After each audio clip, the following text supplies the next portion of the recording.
Assalamualaikum warahmatullahi wabarakatuh. Saya Ilham Rizky Fauzan dari kelas karyawan mau menjelaskan sedikit soal modal. Ya, jadi sebentar. Ya, modal. Modal adalah suatu aset utama perusahaan dalam menjalankan bisnis yang umumnya berbentuk dana, aset, ataupun utang. Dengan begitu, maka proses produksi hingga pemasaran perusahaan bisa berjalan dengan lancar. Jadi sebelum mulai entah itu proyek, entah itu bisnis, pasti tentunya ada modal ya.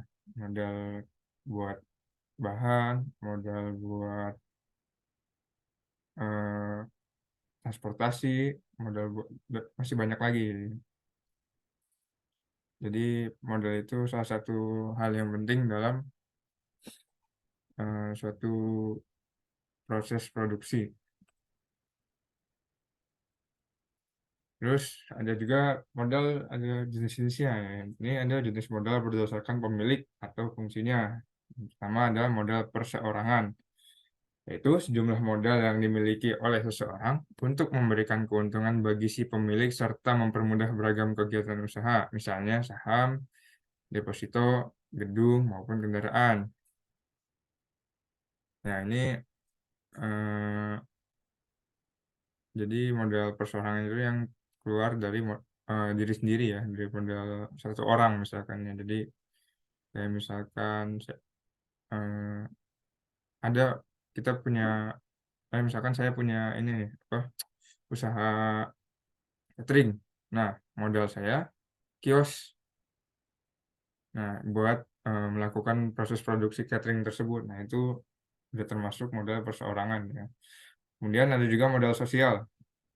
Pengertian modal sosial ialah modal yang dimiliki oleh sekelompok masyarakat dan memberikan keuntungan bagi mereka untuk menjalankan kegiatan produksi, misalnya jalan raya, jembatan, pasar, atau pelabuhan.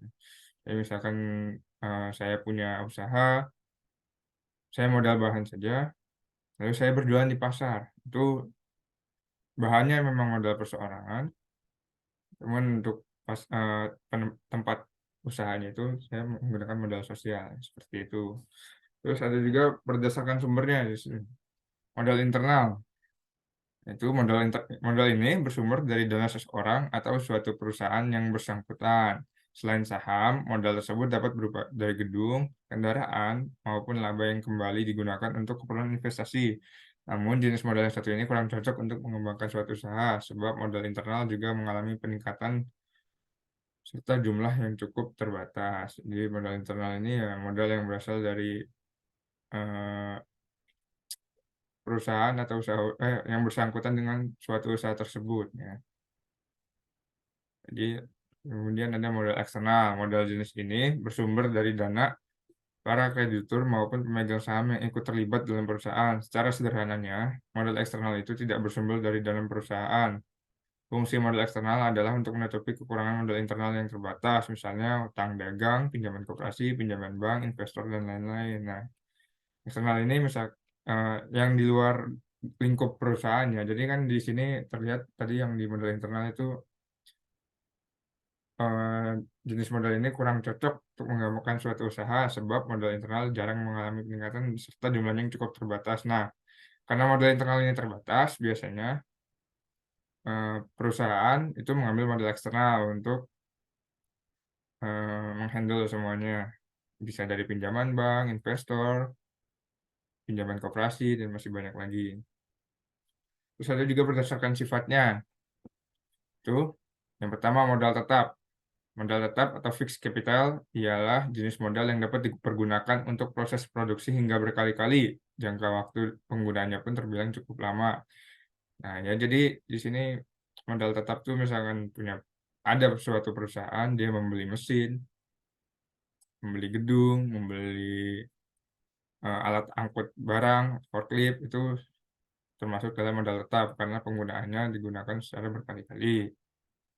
Ada juga modal lancar. Pengertian modal lancar atau variable capital ialah jenis modal yang habis terpakai hanya dalam satu kali proses produksi. Nah, ini misalkan ya contohnya kayak kita produksi suatu barang pasti ada bahan bakunya dong. Nah, itu bahan baku itu termasuk dalam modal lancar ataupun bahan bakar yang biasa bahan bakar untuk mesin atau untuk alat transportasi. Terus ada juga model berdasarkan wujudnya. Pertama ada model konkret atau model aktif. Nah, sesuai namanya, model konkret ialah sejenis model yang memiliki wujud dan bentuk sehingga dapat dilihat secara kasat mata. Ya, ini eh, hitungannya kayak gedung, bahan baku, mesin, kendaraan dan lain-lain ya. Terus ada juga model abstrak dan model pasif atau model pasif. Model pasif ialah sejenis modal yang keberadaannya tidak dapat dilihat oleh mata. Nah, meski demikian, modal pasif memiliki peranan yang sangat penting dalam perusahaan. Nah, modal pasif itu kayak hak cipta, pendirian usaha, terus sertifikat halal, pokoknya izin-izin karyawan, skill karyawan, koneksi, masih banyak lagi ya pokoknya. Terus termasuk yang penting ya salah satu modal pasif ini. Jadi jika kehilangan satu modal saja maka usaha akan mengalami permasalahan. Contohnya saja perizinan itu kan modal pasif ya, karena tidak terlihat, cuman sangat penting seperti itu. Ada manfaat modal. Modal tentunya pertama penyediaan bahan produksi. Tentu saja bahan-bahan produksi pasti eh, perlu dibeli ya, dan itu membutuhkan modal dan biasanya juga tidak sedikit karena juga mulai dari bahan baku, peralatan penunjang dan mesin produksinya itu. Terus ada juga gaji pekerja. Ya, perusahaan tidak dapat berjalan dengan sendirinya dong. Jadi butuh bantuan dari para pegawai. Jadi modal modal awal ini sangat berguna untuk memberikan hak-hak kepada pegawai, yaitu berupa gaji. Kemudian ada sewa tempat. Tidak memiliki lahan sendiri bukanlah hambatan untuk membangun bisnis. Anda dapat menggunakan sebagian modal untuk membayar sewa tempat atau lahan. Jadi kalau emang kita nggak punya lahan atau tanah atau gedung, kita manfaatkan modal tersebut untuk menyewa tempat, untuk dikembangkan bisnis tersebut. Terus yang terakhir, manfaat yang terakhir adalah sebagai simpanan. Ya, biasanya modal itu tidak sepenuhnya dipakai, ada juga untuk simpanan. Karena untuk jaga-jaga apabila terjadi hal-hal yang tidak diinginkan.